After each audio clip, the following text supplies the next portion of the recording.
Hello, you are receiving this assignment because in your assignment number 3, you showed us that you may not have understood how to read the article appropriately or even what the article may have been about. So I have given you an alternate assignment.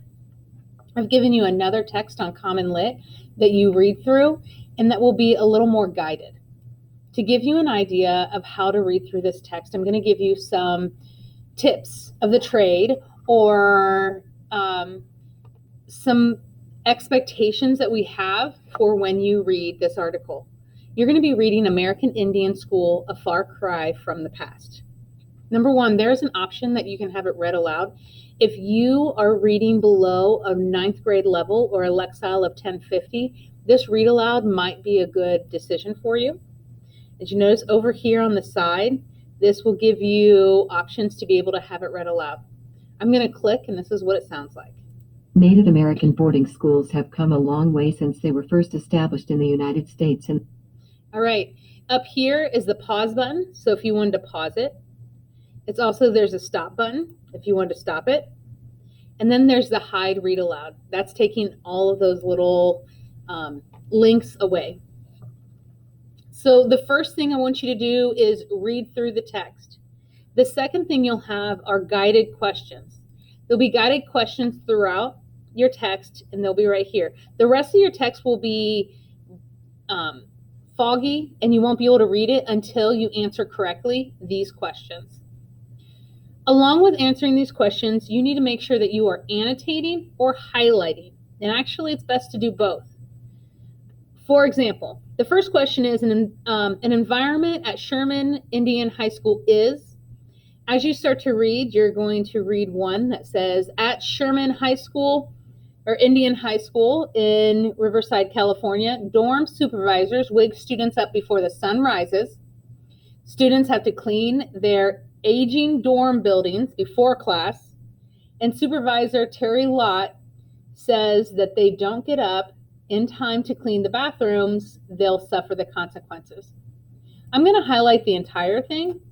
And maybe when I look and I'm doing my annotation, I'm going to put a T and say,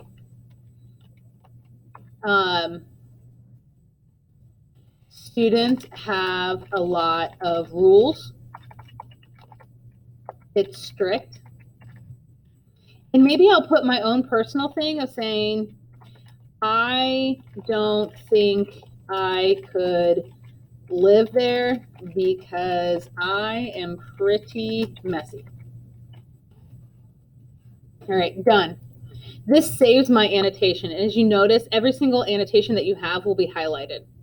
Maybe I'll even put they don't get they get demerits if they're not up by 6. Ooh, jeezy peasy. So I'm going to highlight that one and say maybe this is going to be something important. So I'll go back over and I'm going to annotate again. And I'm going to highlight that maybe in red. All right. If you notice, what is demerit? And you're not sure what that means? Well, right here is it's a mark against a person for misconduct. So that will give you an idea of what that vocabulary term means. Now, as you go, you see that you get demerits if you're not up by 6. Supervisors wake them up really early. They have to clean their dorms. So the first one, what's the environment? Is it nourishing towards the students, damaging for the students, extremely structured, or intended to be fun?